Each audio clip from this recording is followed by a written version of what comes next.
안녕하십니까? 오늘은 기업 재무 2주차 강의를 진행하겠습니다. 기업 재무 2주차에서는 재무제표의 이해를 다루도록 하겠습니다. 지난 시간 강의했던 내용을 정리해 보겠습니다. 지난 시간은 그 교과목 소개였는데요. 그 기업 재무가 경영학의 한 분야고, 좀 더 단계적으로 얘기하면 경영학에서도 재무관리의 한 분야고, 재무관리 안에서의 또 그 기업 재무가 또 있고, 그래서 크게는 경영학의 재무관리, 재무관리 안에 기업 재무 이렇게 있는 거죠. 그래서 지난 시간에 설명드린 내용을 정리해 보면은 경영학은 기업의 자원을 효율적으로 관리하는 이론이다. 물론 이제 이익을 내기 위해서. 그리고 관리 대상이 되는 자원이 뭐냐에 따라서 돈을 관리하는 재무관리, 그리고 사람을 관리하는 인사관리, 그리고 원재료와 생산 설비를 관리하는 생산관리, 그 다음에 그거를 광고하고 영업하는 판매 활동을 관리하는 판매관리, 마케팅관리가 있고요. 그 다음에 그런 그 기업 활동은 다 돈이 왔다 갔다 하는 그 수반되는 그 거래로 이루어지는데, 그런 거래를 기록하고 재무제표로 보고하는 그런 회계학의 기능이 있습니다. 그 중에서도 우리가 공부하는 기업 재무는 재무관리에 들어있는데요. 재무관리는 자금 조달과 자금 운용에 관한 학문입니다. 그래서 최소 자본 비용으로 최대 투자 수익을 올려서 기업 가치 극대화를 하는 것을 목표로 합니다. 그거는 뭐 기업뿐만 아니라 일반 우리 개인들도 마찬가지죠. 그 돈을 조달을 할 때는 싸게 조달을 하고, 또 그걸 투자할 때는 값이 많이 오를 그 이익이 많이 날 곳에다가 투자를 해서 부자가 되겠다, 이런 생각이잖아요. 그거 똑같습니다. 기업도. 재무관리의 그 재무관리 안에는 여러 가지 그 내용이 있지만 가장 중요한 건 세 가지예요. 기업재무론, 증권투자론, 금융기관론, 이게 세 가지고요. 서포트하는 그런 또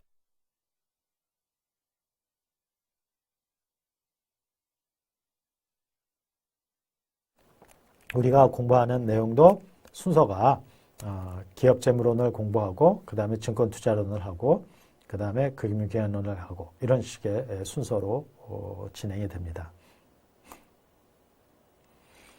이번 강의에서 그 학습 목표를 어떻게 두고 있는가? 첫 번째는 설명을 하고요. 두 번째, 표와 손익계산서를 중점적으로 설명을 하게 됩니다. 이 두 가지 표가 가장 많이 이용되죠. 그리고 두 가지 재무제표의 연관성을 파악을 하고요. 그 다음에 재무제표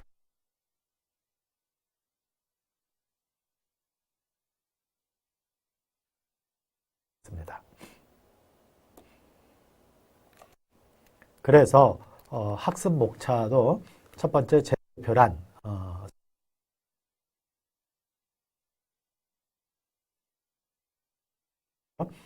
그리고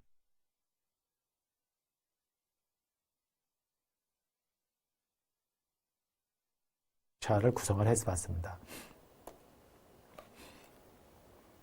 재무제표가 뭔가를 먼저 설명을 하면은, 어떤 기업이 있으면은 그 기업이 얼마만큼의 재무 경영 성과를 냈는지, 또 그리고 지금 재산 상태는 어떤지, 이런 것들이 이해관계자들에게는 굉장히 중요한 정보예요. 그래서 어느 나라나 정부에서 일정 규모 이상이 되는 기업의 경우에는 의무적으로 지금 우리 회사의 재산 상태가 어떤가를 또 1년 동안에 얼마만큼의 이익을 올렸는지를 의무적으로 보고하도록 하고 있습니다. 그래서 그때의 그 보고서, A라는 기업은 자기 나름대로, B라는 기업은 자기 나름대로 각자 양식에 보고하면은 비교할 수가 없잖아요. 일반 투자자들이나 이해관계자들이. 그러니까 정부가 정해놓은 기준에 맞춰서 거기에 그 양식에 맞춰서 보고하게 되어 있는데, 그런 보고서를 우리가 Financial Statements 해가지고 재무제표라고 합니다. 그래서 보통 뭐 FS 이렇게 표시를 하는데, 기업의 그 이해관계자들은 그러니까 이렇게 보고된 재무제표를 통해서 기업 실체를 파악을 하고 이 회사에 투자를 할 거냐 말 거냐, 이 회사에 뭐 여러분들 같으면 나중에 이제 취업할 때 그 회사가 좋다는데 정말로 좋은가 이래가지고 또 재무상태표나 손익계산서를 보고 어떤가를 파악을 할 수도 있죠. 그래서 기업 이해관계자들이 실체를 파악하고 관련된 의사결정을 하게 됩니다. 이해관계자는 기업 내부의 사람들이냐 외부의 사람들이냐에 따라서 내부 이해관계자, 외부 이해관계자로 구분을 할 수가 있는데요. 내부 이해관계자는 경영자가 일단 있죠. 경영자가 우리 회사가 어떤 방향으로 나가야 될지 이런 걸 결정할 때 우리 회사의 상태부터 파악을 해야 되지 않겠어요? 그러니까 그런 현재 회사의 상태를 파악할 수 있는 그런 재무제표를 이용을 할 수가 있죠. 또 종업원과 노조도 마찬가지로 무조건 월급을 많이 올려달라고만 할 수는 없는 것이 회사의 그 상태도 봐야 되지 않겠어요? 그러니까 회사가 올린 영업 성과에서 일정 부분은 또 종업원과 노조가 가져가야 되죠, 당연히. 그런데 너무 많은 요구를 해서 회사가 망한다든가 아니면은 잘 몰라가지고 회사가 주는 대로만 받아왔더니 나중에 다른 그 회사에 비해서 우리가 너무 월급이 적다든가 뭐 이럴 수도 있잖아요. 그러니까 그런 임금 협상이나 이런 결정을 할 때에 재무제표를 이용하게 되죠. 또 외부 이해관계자로는 투자자와 금융기관 또 거래처도 여기에 해당이 되겠어요. 거래처. 그래서 투자자는 채권을 사거나 주식을 사는 사람들인데 이 회사가 제대로 나가고 있는 회사인지를 보아야 투자를 할까 말까를 하게 되겠죠. 금융기관의 입장에서는 이 회사에 돈을 빌려줘도 될까? 괜히 빌려줬다가 뛰는 거 아닐까? 이런 거를 파악을 해야 되니까 회사에 대출 신청을 받게 되면 제일 먼저 재무제표를 가져오라고 그래요. 그래서 그 재무제표도 자기네 마음대로 작성한 것이 아니라 작성한 거를 공인회계사가 외부 감사를 해서 그 의견을 표명한 그런 재무제표를 갖고 오라고 하죠. 또 거래처도 납품을 하려고 하는데 저 회사가 그 납품 대금은 잘 줄 수 있는지 이런 것들을 파악을 해야 되지 않겠어요? 그래서 재무제표를 보게 됩니다. 우리나라에서는 재무제표에 기본 재무제표라고 해서 재무상태표, 손익계산서, 자본변동표, 현금흐름표 이 네 가지를 기본 재무제표로 하고 있습니다. 우리가 재무제표를 작성할 때 회사가 마음대로 작성을 하는 것이 아니라 아까 일정한 기준으로 정해져 있는 원칙을 따라야 되는데 그것을 우리가 갭이라고 그래요. 갭. 그래서 Generally Accepted Accounting Principles 해가지고 일반적으로 인정된 회계 원칙이라는 게 있어요. 그래서 이 기준을 따라야 됩니다. 우리나라에서는 이 기준으로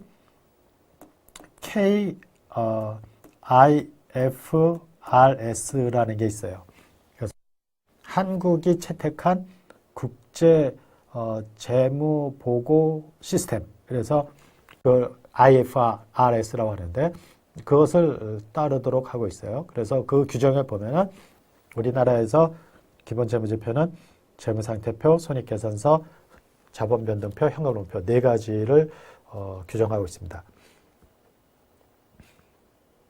네 가지 그 재무제표에 대한 내용을 간단히 살펴보면은 첫 번째 재무상태표를 소개하겠습니다. 첫 번째 재무상태표는 일정 시점에서의 재무상태를 그러니까 개인으로 보면은 우리 집이 오늘 현재로 은행에 얼마 갖고 있고 또 재산이 아파트가 있고 또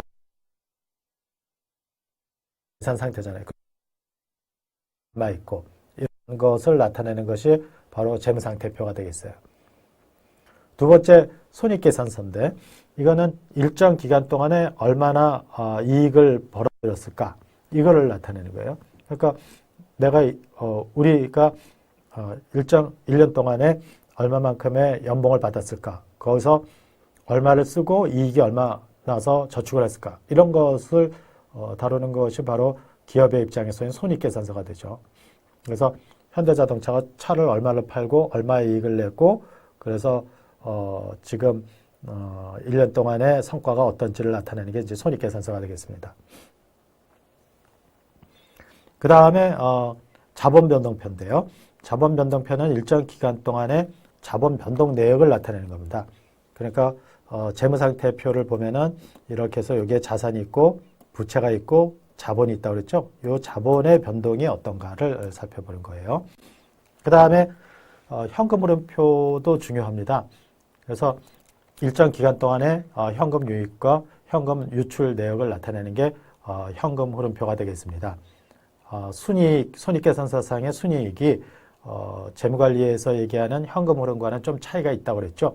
그래서 그 현금흐름을 별도로 중요하게 분석을 하는데 그 목표에 따라서 현금흐름표도 같이 작성을 하게 되어 있습니다.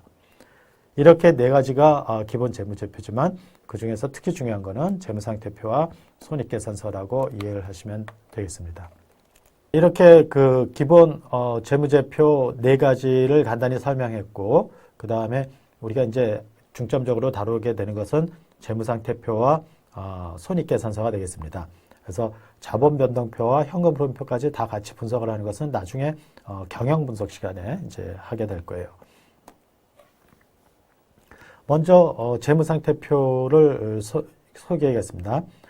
재무상태표는 대차대조표라고도 합니다. 옛날에는 이제 대차대조표라고 했고요. 지금도 그렇게 부르는 경우도 많습니다. 그래서 이렇게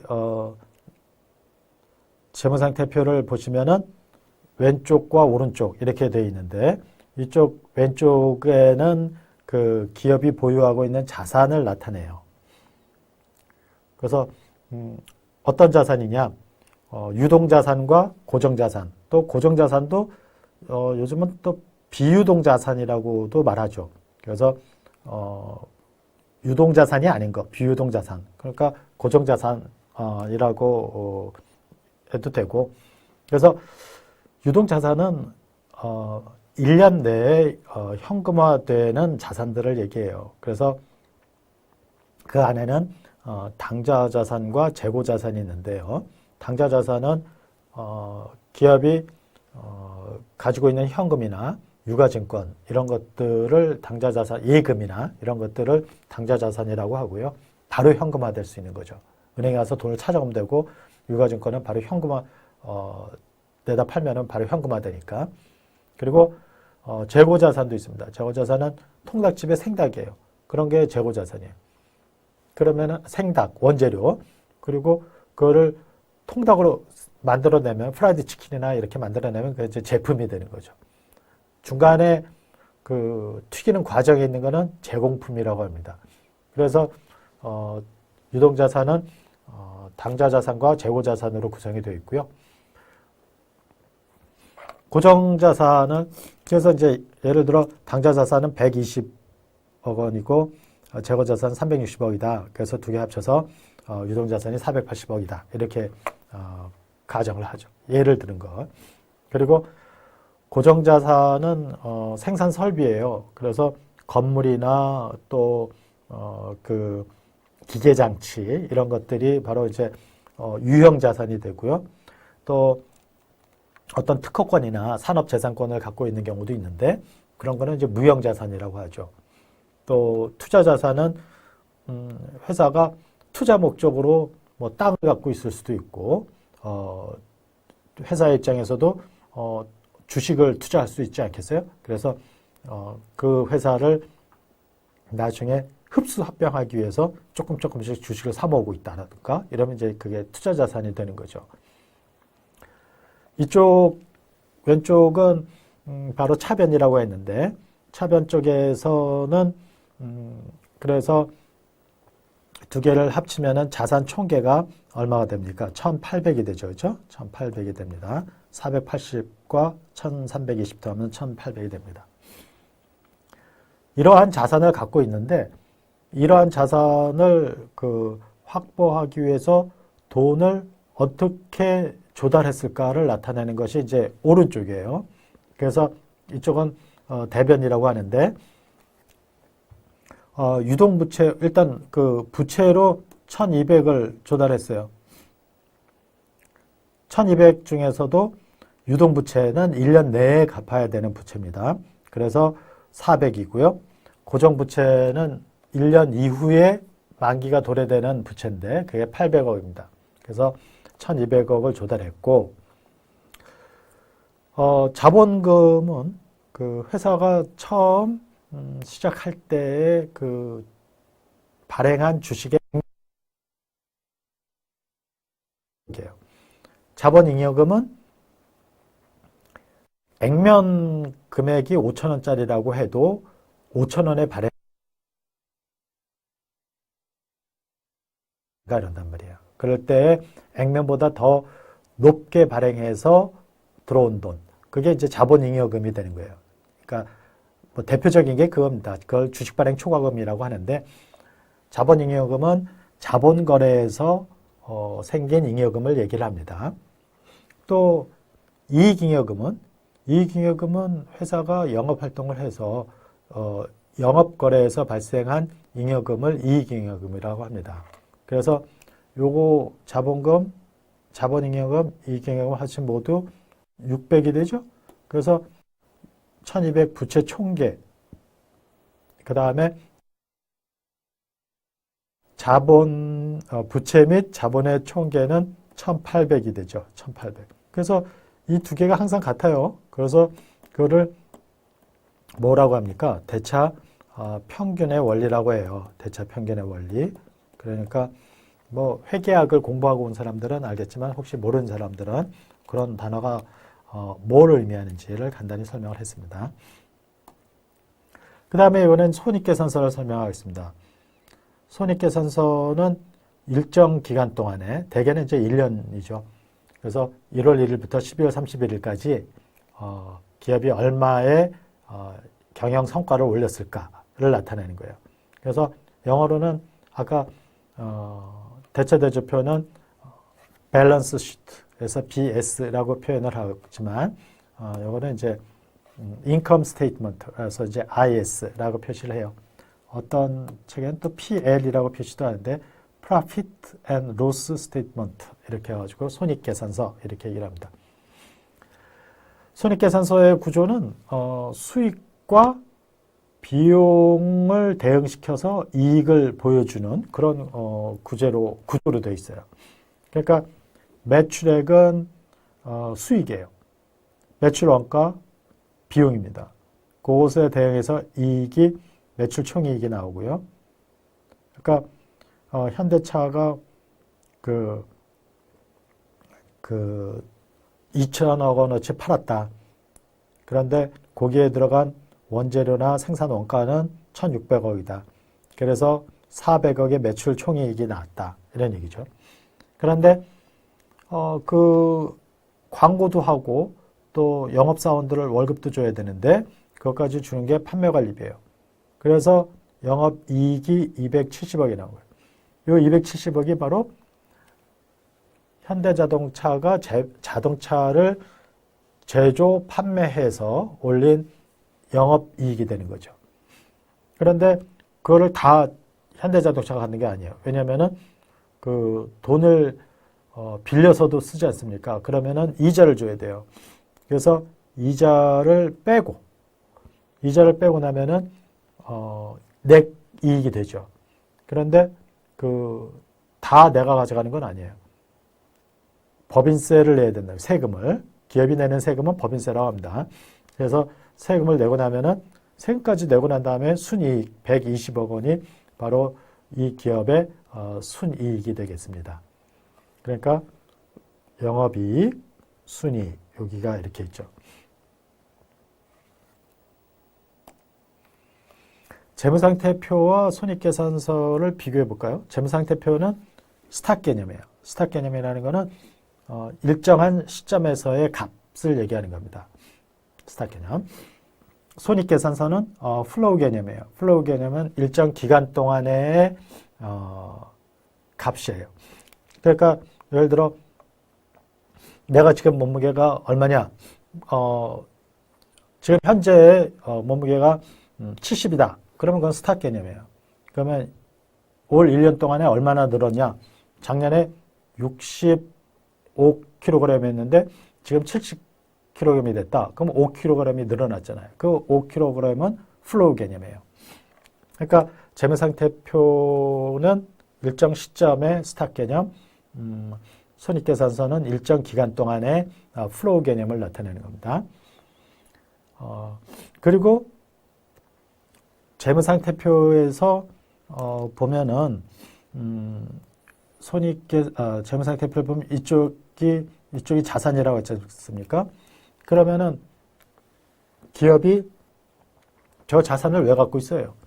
그러니까 현대 자동차가 자산을 갖고 있는 이유는 자동차를 생산, 판매하기 위해서 갖고 있는 거 아닙니까?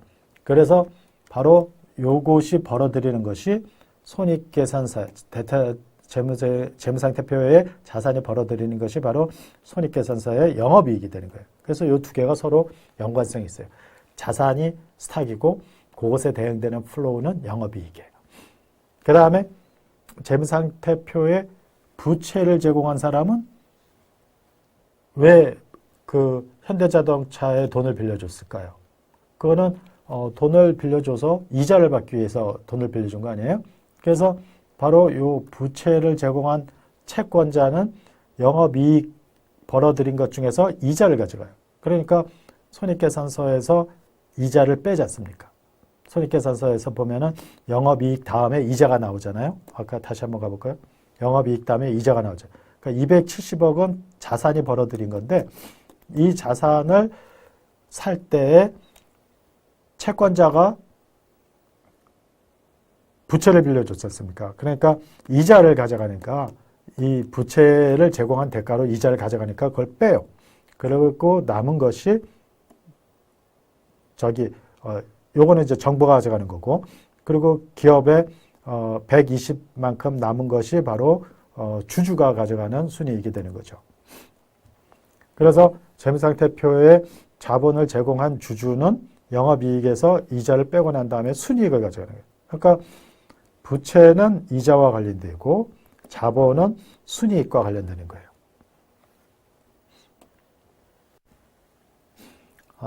재무분석은 기업과 관련된 자료를 일정한 기법에 따라서 분석하고 그 결과를 해석하는 거를 재무분석이라고 정의를 해요. 그런데 주로 기업과 관련된 자료 중에서 우리가 제일 쉽게 볼 수 있는 것이 재무제표예요. 그래서 만약에 지금 삼성전자의 재무제표를 보고 싶다? 그러면은 인터넷에서 삼성전자 찍으면은 검색을 해보면 바로 삼성전자의 홈페이지로 가기도 하고 포털에서 삼성전자 재무제표를 쉽게 볼 수가 있는데 그래서 그 재무 그리고 분석을 하는 것이 재무 분석이어서 재무제표 분석이라고도 한다고 했습니다.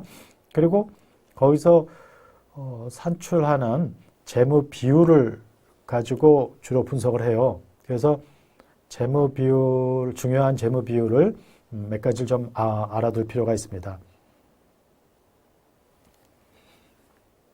재무 비율의 그 대표적인 거 몇 가지를 소개하겠습니다. 유동 비율이 있어요. 유동 비율. 유동 비율은 단기적으로 채무 상환 능력을 어느 정도 갖고 있는지를 나타내는 비율이에요. 그래서 상식은 유동 부채분의 유동 자산에 곱하기 100을 합니다. 그러니까 유동 부채는 뭐예요?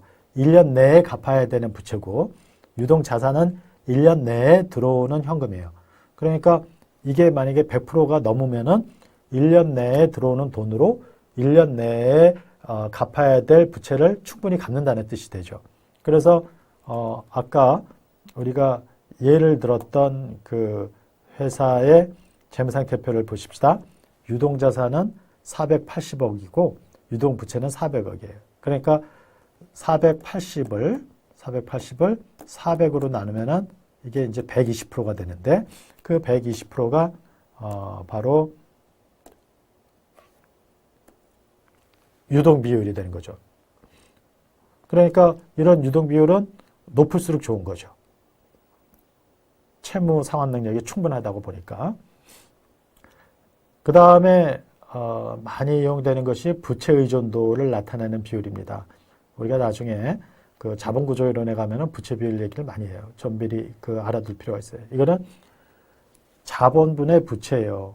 그러니까 재무상태표를 보면은 여기가 부채가 되고 여기가 자본이 되죠. 요거는 타인 자본이라고 해요. 부채를 다른 사람한테 빌린 돈이라고 해서 이 자본은 자기 자본이라고 해요. 자기가 낸 돈이다. 그러니까 주주의 입장에서 자기가 낸 돈이다. 이러는 거죠. 기업의 주인은 주주니까. 그래서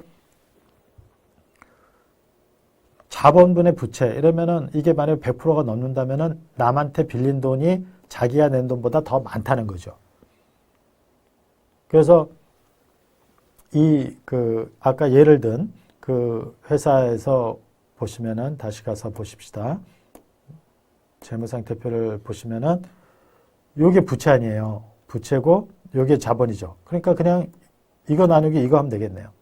그러면 1200 나누기 600이니까 2배잖아요. 그러니까 200%가 되는 거죠. 200%가. 그래서 부채 비율은 200%가 되고 그 얘기는 타인 자본을 자기 자본의 2배만큼 쓰고 있다는 거예요. 우리나라 기업들이 옛날에 1997년 말 이때 IMF 외환위기를 맞게 되는데 기업들이 막 부도가 많이 나가지고 그때 우리나라 기업들의 평균 부채 비율이 400%였어요. 그러니까 자기 돈이 100이라고 하면은 남의 돈을 400을 쓰고 있는 거죠. 그래서 그렇게 부채 비율이 높으면 경기가 나빠질 때 금방 망해요. 그래서 그때 많은 기업들이 부도가 났었죠. 그러면 부채를 안 쓰는 게 좋으냐? 꼭 그렇지는 않아요. 부채를 어느 정도 쓰는 것이 좋아요. 그래서 어느 정도 쓰는 것이 좋을까? 이런 것을 이제 공부하는 것이 나중에 자본구조 이론이 되겠습니다. 부채 비율이 재무 분석에서 가장 많이 쓰는 겁니다. 가장 많이 쓰는 비율이에요. 그 다음에 아까 재무상태표와 손익계산서의 연관성을 설명을 하면서 자산이 벌어들이는 것이 영업이익이라고 그랬잖아요. 그렇죠? 그러니까 총 자산이 얼마만큼의 영업이익을 벌어들이냐. 그래서 그걸 영업이익 나누기 자산하고 구한 것이 바로 자산의 수익성을 나타내는 거예요. 그래서 아까 예로 든